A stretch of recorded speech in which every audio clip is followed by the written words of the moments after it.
इसीलिए यीशु मसीह बोलता है कि स्वर्ग और पृथ्वी का सारा अधिकार मुझे दिया गया। अब परमेश्वर का वचन बताता है, ध्यान से सुनिए, अब परमेश्वर का वचन बताता है कि यीशु मसीह के साथ में हम सब लोग संगी वारिस हैं। समझ रहे? संगी वारिस हैं। आप देखें यहां पे, ध्यान दें, परमेश्वर का वचन बताता है कि सब कुछ परमेश्वर का है, जो कुछ परमेश्वर का है सब कुछ यीशु मसीह का है। राइट? सही है? समझे इसको, उसके बाद हम लोग ब्रेक में जाएंगे। जो कुछ परमेश्वर का है वो सब कुछ यीशु मसीह का है। बोले, जो कुछ परमेश्वर का है वो सब कुछ मसीह का है। कारण क्या था इसका? दो कारण। पहला, वो परमेश्वर का पुत्र था। दूसरा, वो अब्राहम का वंश था। जब परमेश्वर ने अब्राहम से प्रतिज्ञा बांधी थी कि मैं तेरे वंश को आशीष दूंगा, वंशों को नहीं, वंश को, तो ये प्रतिज्ञा जो है, कौन सी प्रतिज्ञा थी? लहू की प्रतिज्ञा, जिसमें लहू बहा गया था। इसका मतलब क्या होता है कि सब कुछ लहू के प्रतिज्ञा में क्या होता है? ऐसे ही होता है। किससे प्रतिज्ञा बांधी गई थी? लहू की प्रतिज्ञा अब्राहम से। और इस प्रतिज्ञा में ये था, क्योंकि ये लहू की प्रतिज्ञा थी, जो कुछ परमेश्वर का था, क्या चीज? वो अब्राहम का था, और जो कुछ अब्राहम का था वो परमेश्वर का था। समझे? मैं आपको बहुत आराम से समझा रहा था कि आप समझे। परमेश्वर का वचन बताता है कि स्वर्ग और पृथ्वी का सारा अधिकार यीशु मसीह को दिया। कारण ये है क्योंकि यीशु मसीह पहला परमेश्वर का पुत्र और दूसरा अब्राहम का वंश था। परमेश्वर ने अब्राहम से जो प्रतिज्ञा की थी वो लहू की प्रतिज्ञा थी। लहू के प्रतिज्ञा में क्या होता है कि सब कुछ, जो दो व्यक्ति लोग प्रतिज्ञा बांधते हैं, क्योंकि वहां पे लहू बहा है, इसका प्रतीक है कि वो एक ही समान है। ठीक है? हम लोग क्यों बोलते हैं मेरे खून ने मुझे धोखा दिया? ऐसा क्यों? क्योंकि वो एक ही व्यक्ति है। ठीक है? एक ही व्यक्ति, एक ही डीएनए है, तो वो एक प्रतीक है एक ही डीएनए का। तो जब परमेश्वर ने अब्राहम से लहू की प्रतिज्ञा बांधी, तो जितना कुछ अब्राहम का था वो सब परमेश्वर का हो गया। और जितना कुछ परमेश्वर का था, क्योंकि ये दो तरफा वाचाएं होती हैं, तो जितनी भी बातें परमेश्वर की थी प्रतिज्ञा के अनुसार अब अब्राहम की हो गए। समझ रहे हैं? बोलो, सब कुछ अब्राहम का था और सब कुछ परमेश्वर का था ना। अब देखें, क्योंकि यीशु मसीह अब्राहम का बीज था, इसका मतलब यह होता है कि जो कुछ परमेश्वर का था वो अब्राहम का था, और क्योंकि यीशु मसीह उसका वंश है, तो जो कुछ अब्राहम का था वो किसका हो गया? यीशु मसीह का हो गया। Very good. नाउ अब पॉइंट क्या आता है, देखो। परमेश्वर का वचन बोलता है कि सारी पृथ्वी मेरी है। पृथ्वी के सोने और चांदी मेरी ही है। कौन कहता है? परमेश्वर कहता है। तो पृथ्वी का सोना और चांदी किसका है? ठीक है। क्या आप विश्वास करते हैं कि ये चांद परमेश्वर का है? पेड़, हवा, बादल, पर्वत, विश्वास करते हैं आप? इसी का हवा कंफ्यूज हो है। परमेश्वर का है, क्योंकि आपको पता होना, हम लोग बोलते हैं नहीं नहीं नहीं नहीं नहीं नहीं, ये तो रिकॉर्डर जो है ना मनुष्य ने अपने हाथ से बनाया है। देखो, क्या परमेश्वर के तत्वों के बिना साइंटिस्ट इसको बना सकता था? तो ये भी परमेश्वर का है। हालांकि बनाया इसको मनुष्य ने, लेकिन तत्व इसमें परमेश्वर का है। कोई भी मनुष्य बिना पृथ्वी से कुछ लिए कुछ नहीं बना सकता है। कुत्ते किसका है? बिल्ली, आपके कपड़े। मैं क्यों प्रश्न पूछ रहा हूं आपसे, इसका कारण है, आए हम पढ़ेंगे। रोमी 8 उसका 15 से लेकर 16 तक पढ़ेंगे। रोमी 8 के 15 पद से लेकर 16 पद तक, या ध्यान दें। क्योंकि तुमको दासत्व की आत्मा नहीं मिली कि फिर भयभीत हो, परंतु ले पालकपन की आत्मा मिली है, जिसे हम हे अब्बा, हे पिता कहकर पुकारते हैं। आत्मा आप ही हमारी गवाही देता है कि हम परमेश्वर की संतान हैं। ना, अभी हालेलुया और आप ज्यादा जोर से बोलेंगे तो परमेश्वर की संतान है आप ना। पद 17 पढ़ दें, देखें, पढ़ें एक साथ। मैं पढ़ता हूं, ध्यान से सुने। और यदि संतान है तो वारिस भी हैं, वरन परमेश्वर के वारिस और मसीह के संगी वारिस हैं, जबकि हम उसके साथ दुख उठाएं तो उसके साथ महिमा भी पाएं। देखें ना, आपको समझना है कि ये जो वारिस है ना, वो 50-50% का नहीं होता। जैसे मैंने बताया, वारिस क्या होता है? 100-100%। जिसका मतलब ये है कि ये सब कुछ यीशु मसीह का है, कुलुस्सी के पत्र के अनुसार भी, ठीक है। सब कुछ यीशु मसीह का है, सब कुछ पर यीशु मसीह का नाम है, ठीक है। सब कुछ पर यीशु मसीह का नाम है। क्या आप विश्वास करते हैं बैंक के अंदर जो पैसे रखे हुए हैं वो यीशु मसीह का है? क्योंकि उसका जो मटेरियल है वो यीशु मसीह के तत्वों के द्वारा बने गए। सोना चांदी यीशु मसीह की है। आप विश्वास करते हैं कि अगर यीशु मसीह लेना चाहेगा तो ले सकता है? तो परमेश्वर का वचन बताता है कि आप यीशु मसीह के साथ में वारिस हैं। समझ में आता है इसका मतलब क्या है? इसका मतलब बैंक में जो रखे हुए पैसे हैं, जितना यीशु मसीह का उतना, लेकिन पास्टर साहब इस्तेमाल नहीं कर पाते, क्या फायदा? वही आप सीख रहे हैं यहाँ पे, कैसे उनका इस्तेमाल करें। तो फिर आपको गरीब क्यों रहने की जरूरत है? आपके पास बहुत कुछ है। पास्टर साहब आप तो घुमा घुमा के बात कर रहे हैं, हम लोग को नहीं समझ में आता है क्या? ये कुछ तो हमारा नहीं, आप ऐसे घुमाएंगे तो हम लोग भी बहुत घुमा सकते हैं। नहीं, ये सच्चाई है, बाइबल की सच्चाई है। मैं अभी हम लोग पढ़ रहे हैं, रोमी की पत्री पढ़ा, ये मैं नहीं बोल रहा हूँ, यहाँ पे लिखा हुआ। और यदि हम संतान है तो वारिस भी है। अब वारिस का मतलब क्या होता है? उत्तराधिकारी होता है। तो आप गरीब नहीं हैं, आपको बना दिया गया है, किसी ने गरीब बनाया है आपकी सोच से। आप गरीब बिल्कुल नहीं हैं। आपकी गरीबी का कोई लेना देना नहीं है आपके परिवार, आपके मित्र, आपके देश से, कोई नहीं। इसका एक ही व्यक्ति जिम्मेदार है, आप खुद। आपका इग्नोरेंस। परमेश्वर जैसा आपको देखता है वैसा आप अपने आप को नहीं देखते हैं, ये एक कारण है बहुत बड़ा।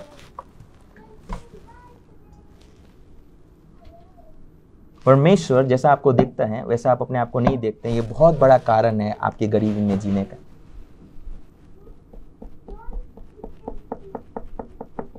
तो आप बहुत अमीर हैं। एक दूसरे को देखकर बोले, मैं अमीर हूं, मैं अमीर हूं। फिर से, मैं अमीर हूं। हालेलुया। मेरे पास सवाल है आप लोगों के लिए कि अगर हमारे पास फाइनेंस की अवस्था अच्छी नहीं है, अगर हमारा फाइनेंस इतना अच्छा नहीं है, तो फिर क्या किया जाए? फिर हम कैसे भेंट दें, दान दें? क्योंकि हम तो गरीब हैं। नहीं, मतलब एक साधारण सवाल मैं पूछा, तो हम गरीब हैं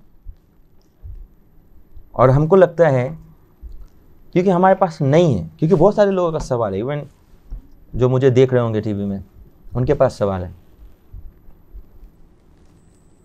कि हम गरीब हैं, परेशान हैं, दुखी हैं, हम देना चाहते हैं तब भी नहीं दे पाते क्योंकि हमारी बहुत सारी जिम्मेदारियां हैं जो हमको बाहर निकलने नहीं देती है। आए हम लोग अभी वचन पढ़ेंगे इसी प्रश्न के उत्तर में।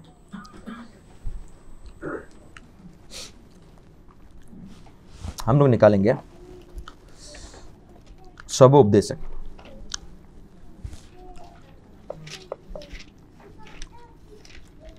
ग्यारह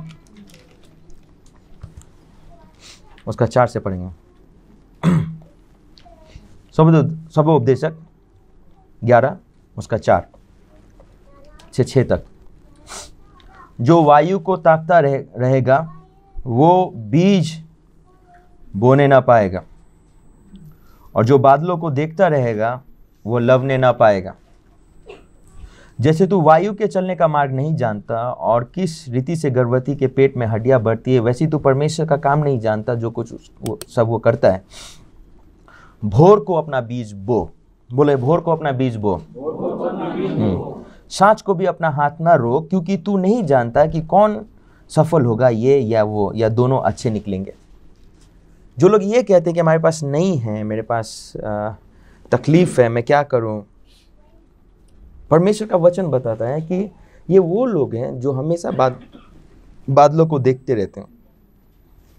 कभी कभी होता है ना, बारिश होने वाली, आज नहीं जाएंगे, आज हम बीज नहीं रोपेंगे।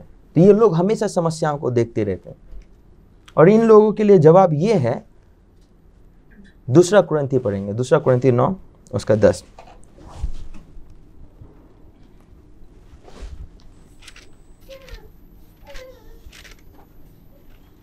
दूसरा कुरिन्थी 9 उसका 10। अतः दूसरा कुरिन्थी 9 उसका 10 में, अतः जो बोने वाले को बीज और भोजन के लिए रोटी देता है, वो तुम्हें बीज देगा और उसे फलवंत करेगा और तुम्हारे धर्म के फलों को बढ़ाएगा। तो जो बोने वाले को बीज, ठीक है, और भोजन के लिए रोटी देता है, वो तुम्हें बीज देगा और तुम्हारे धर्म के काम को बढ़ाएगा। जिस समय आप बोलते हैं कि आप गरीब हैं, आप उस बीज को जो परमेश्वर ने आपको दिया है लगाने के लिए तुच्छ जानते हैं। जिस समय आप बोलते हैं कि मैं गरीबी से गुजर रहा हूं, मेरे पास नहीं है कुछ देने के लिए, आप उस बीज को, जो बीज आपको लगाने के लिए दिया गया, उसको तुच्छ जान रहे हैं। परमेश्वर ऐसो परिस्थिति में आपके जीवन में आशीष नहीं लेकर आएगा। तो जरूरी है कि हम बीज लगाएं जो हमको मिला है, और जैसा वचन में लिखा हुआ 11 के 6 में, सुबह और शाम लगाएं, हर वक्त लगाएं। और जब आपको लगाने का वक्त नहीं मिलता है तो वो वक्त बना लें। जब मौका नहीं मिलता लगाने का तो मौका बनाएं और बीज लगाएं, क्योंकि आपको नहीं पता है कौन से सफल होंगे। आज आप इस सुबह आज यहाँ पर आए हैं आज, और आप जैसे ही बीज लगाते हैं, आपको नहीं पता कि आपके जीवन में क्या होगा। और सबसे महत्वपूर्ण बात देखो, जब आज आप परमेश्वर की आवाज सुनकर देते हैं, यहां पर आप वचन के आज्ञा के अनुसार चल रहे हैं, और जब आप ऐसा करेंगे तो ये नहीं पता कि पास्टर रिकी थापा का क्या होगा, उनके सेवा का क्या होगा, लेकिन एक बात निश्चय है कि आप और आपका सेवा और आपका परिवार, दोनों, तीनों, चारों, सब कुछ बदल जाएगा। ये कंफर्म है, इसीलिए देना सीखे। हालेलुया। ओके, आए हम आगे की ओर बढ़ेंगे।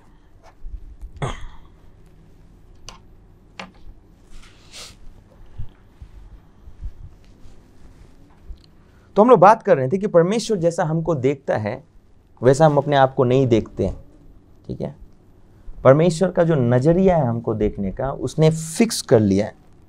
याद रखना है, परमेश्वर के नज़र में आप टूटे हुए नहीं हैं और या गरीब नहीं हैं। परमेश्वर ने अपना जो नज़रिया है आपके लिए वो तय कर लिया है, और वही नज़रिया को देखने के लिए आप यहाँ पर आज उपस्थित हैं। यहाँ तक कि जब आदम ने पाप किया, पता है, आदम पाप किया और छुप गया। क्या परमेश्वर अंतर्यामी नहीं है? क्या परमेश्वर को नहीं पता था कि आदम के साथ में क्या हुआ है? पता था, लेकिन तब भी परमेश्वर ने आदम को जो आशीष दी थी उसके प्रति वो फिक्स था, उसकी निगाहें आदम के प्रति फिक्स थी। वो एक आशीषित व्यक्ति था, वो एक धर्मी व्यक्ति था, उसने उसको देखना वैसा नहीं छोड़ा। किसने, आपने कभी बाइबल में नोट किया है, किसने बोला उसको कि वो नंगा था? परमेश्वर ने नहीं बोला, परमेश्वर ने नहीं कहा कि वो नंगा था, नहीं, परमेश्वर ने उसको नहीं कहा कि वो नंगा था। परमेश्वर पहले के समान जैसे हमेशा मिलने आता था, वो मिलने आया उस दिन भी, और उसने खुद ने कहा कि आज परमेश्वर पूछता है तू कहाँ है, और आदम का जवाब होता है मैं डर गया था क्योंकि तू आ रहा था, क्योंकि मैं नंगा था। और इसीलिए परमेश्वर ने पूछा किसने कहा है कि तू नंगा है। इसका मतलब क्या है? मैंने तो नहीं कहा कि तुम नंगे हो, किसने तुमको कहा कि तुम नंगे हो? कौन आपको बोलता है आप गरीब हैं?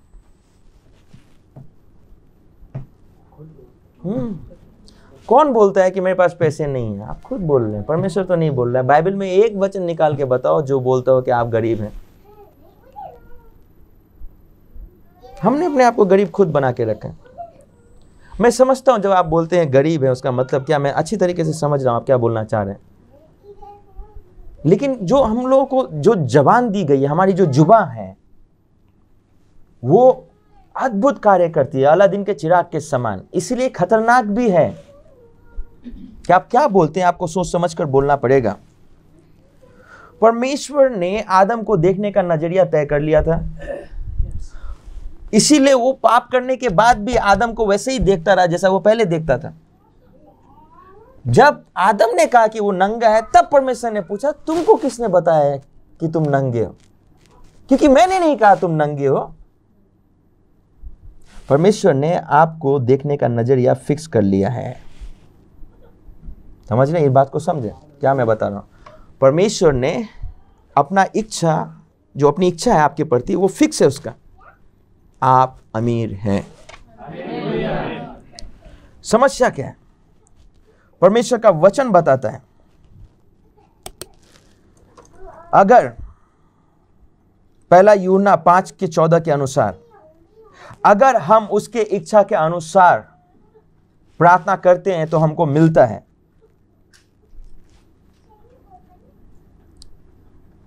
उसकी इच्छा क्या है? अब उसका वचन है। पहला यूहन्ना 5:14 में लिखा है कि अगर हम प्रार्थना उसकी इच्छा के अनुसार करें तो हमको वो तमाम चीज हासिल होती है जिसके लिए हम प्रार्थना कर रहे हैं। अब उसकी इच्छा क्या है? उसका वचन है। और उसका वचन ये नहीं कहता कि आप गरीब हैं। तो आप कैसे बोल सकते हैं कि मेरे पास, मैं गरीब हूं? जब आप ऐसे बोलते हो प्रभु मैं गरीब हूं, मुझे आशीष दीजिए, क्या यह परमेश्वर की इच्छा है? बिल्कुल नहीं। और इसलिए कई बार आपकी प्रार्थना की सुनाई नहीं होती। आप रोते हैं, ओ प्रभु मैं गरीब हूं, मेरी सहायता कीजिए। वचन में लिखा हुआ है उसकी इच्छा के अनुसार अगर आप मांगेंगे तो मिलेगा।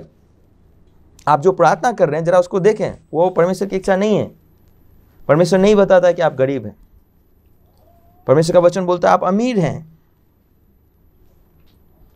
तो आपको उसकी इच्छा के अनुसार प्रार्थना करना। कैसे? ओ प्रभु धन्यवाद कि मैं अमीर हूं,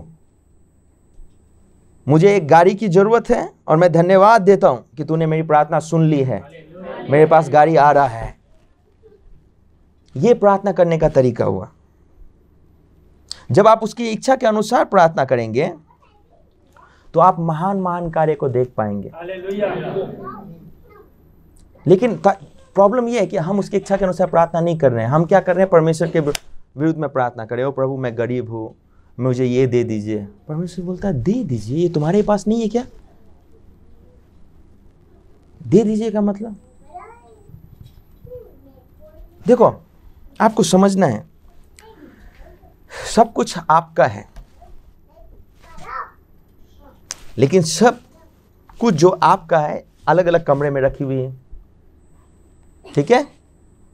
और अलग अलग कमरे की अलग अलग चाबियां हैं। वो अगर आपको गेहूं चाहिए तो गेहूं के कमरे के पास जाके एक चाबी लगाना पड़ेगा और खोलना पड़ेगा गेहूं को लेने के लिए। आपके पास सब कुछ है, ये ऑटोमेटिक नहीं आएगा। आपको समझना है ये सब कुछ जो है आपके पास में, उसको कैसे लिया जाए। शांति को कैसे लेते हैं, आप उद्धार को कैसे लेते हैं। वैसे ही जब आप धन की बात करेंगे तो धन का लेने का तरीका है, और तरीका नए नियम में लिखा हुआ है। हम बात कर रहे थे नए नियम में कहाँ पर है देना, नए नियम में कहाँ पर है देना, अब है। अब सुने नए नियम में कहाँ है लिखा हुआ है। सच तो ये है कि जो जितना बोएगा वो उतना काटेगा। कहां पर लिखा हुआ ये बातें? नए नियम में। तो धन को लेने का तरीका है बो और काटो, बो और काटो। मैं आपको उत्साहित करूंगा परमेश्वर के जैसे, परमेश्वर के पुत्र के समान प्रार्थना करें। यीशु मसीह ने कभी प्रार्थना नहीं किया, वो प्रभु मुझे दे दे, नहीं। आपको पता है वो लाजरस को जिलाने गया और उसने क्या प्रार्थना किया? ये नहीं बोला वो प्रभु मैं प्रार्थना करता हूं उसको जिला दे। वो देखा, प्रभु मैं धन्यवाद देता हूं कि तू मेरी प्रार्थनाएं सुनता है, हैं? उसका प्रार्थना का तरीका देखो, प्रभु मैं धन्यवाद देता हूं कि तू मेरी प्रार्थनाएं सुनता है।